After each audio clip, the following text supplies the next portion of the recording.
there, I'm Musty Hobbit. Hey, Musty! More than another helping of second breakfast, so welcome to the channel. Pretzels for breakfast. We'd like to share that, and that is what we're going to take off your shirt. To tell you, you're up, 3%.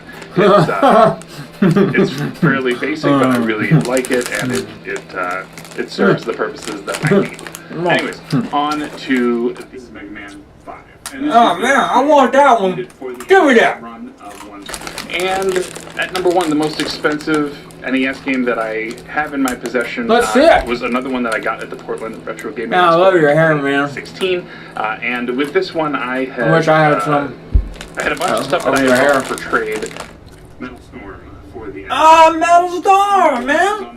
So I want to hear from Tom and Lacey. I want to hear from Travis. Polykill, an avid NES collector. He's got some heavy hitters, and so I really want to see his top 5. No.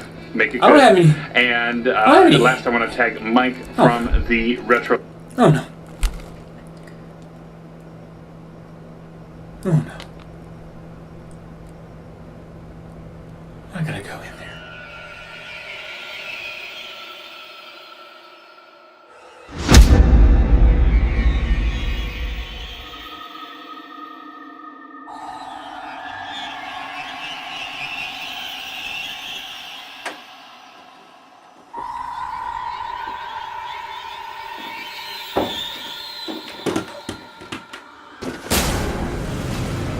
Did I leave my camera down here?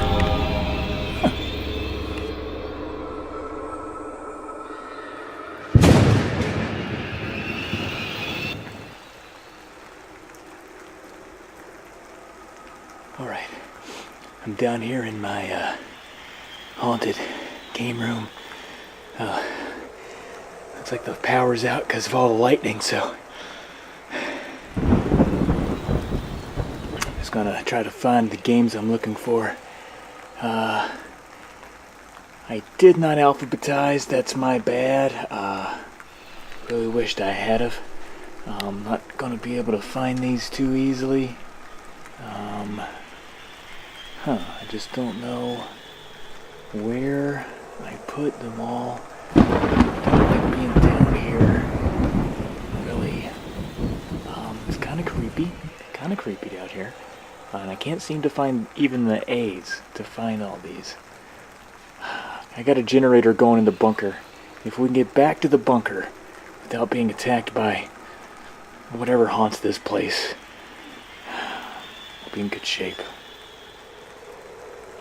I don't remember you being there.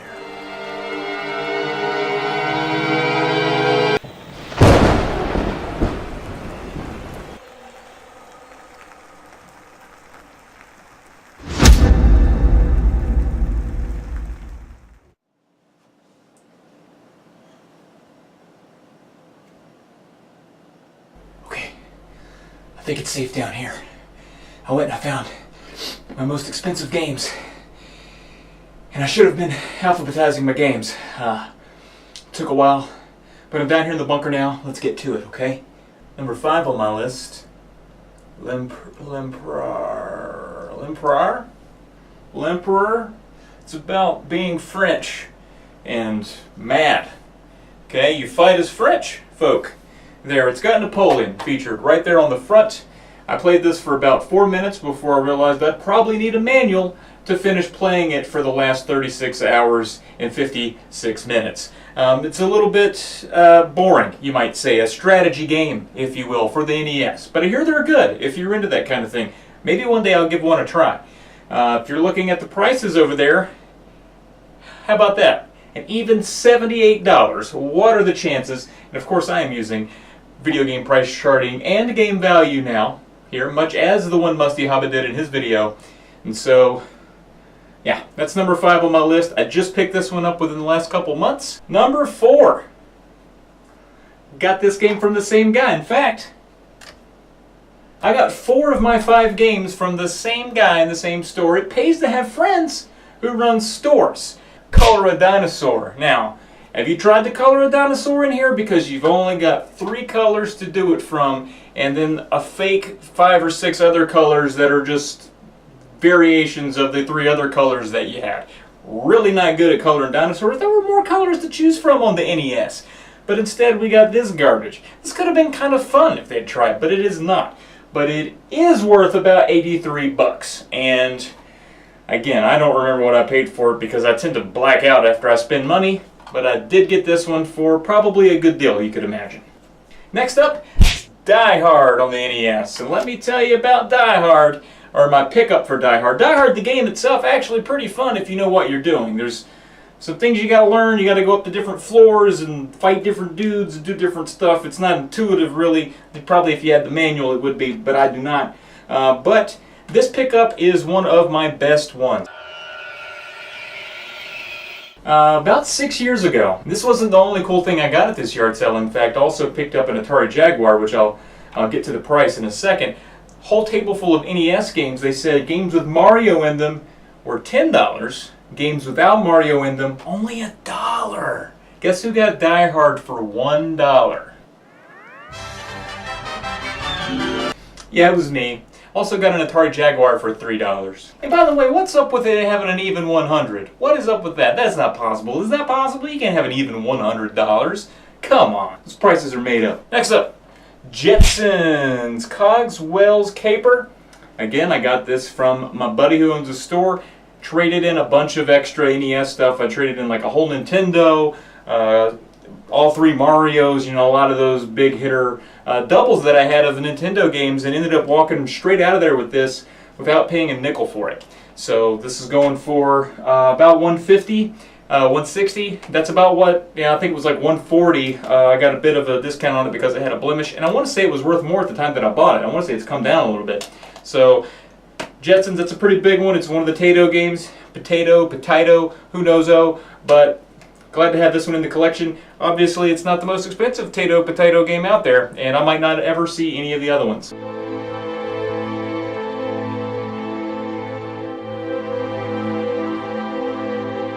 All right. You know what sucks? You know what really sucks? Action 52. Action 52. Not good. It is just not good. None of it's good. There's 52 games on it. Only 50 of them play, and 49 of them suck, and one is like, okay. It's like, on a rainy day, if you were held captive, and you were tied to a chair, and you can only play one video game forever with your feet, from the Action 52, it would be that one game. Ugh. But this is one, we say as collectors, we're like, don't care about the prices. I care about the games. You know what's in my collection? I don't care about the prices. I'm in it for the preservation. I'm in it for the hobby. Well, if you had this game, you want it to be expensive after you've got it, because that's all there is to it. It's like, I want this game to be worth $1 million, because I would sell the shit out of this.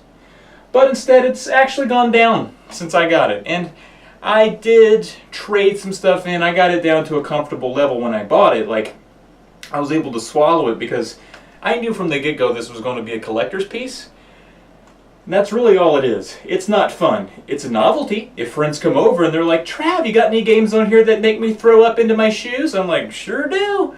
Huh. Try throwing up in your shoes upwards of 49 to 50 times. I make that noise too. I go like that. Anyway, so those are my top 5 games. Okay, my 5 most expensive, most valuable games. Alright everybody, thank you for watching the video. Let's keep this momentum rolling. How about Chris Roberts? You're wanted in the principal's office. Come on down, bring your games, your good ones, your most expensive games, your 5 most expensive games. What about Scott at VG Collectaholic? Scott, it would be great to see what you got because we know you live in a boner dungeon. Maybe bring out the best. Let's see it. How about Brasel the Gamer? Would be really interested to see what this guy's got. I know he's got games. Let's see him. Let's see him, Brasel. Bring him on out. All right, guys. Let's see what you got. What was that? Shh. I think someone knows we're here. Okay, maybe not.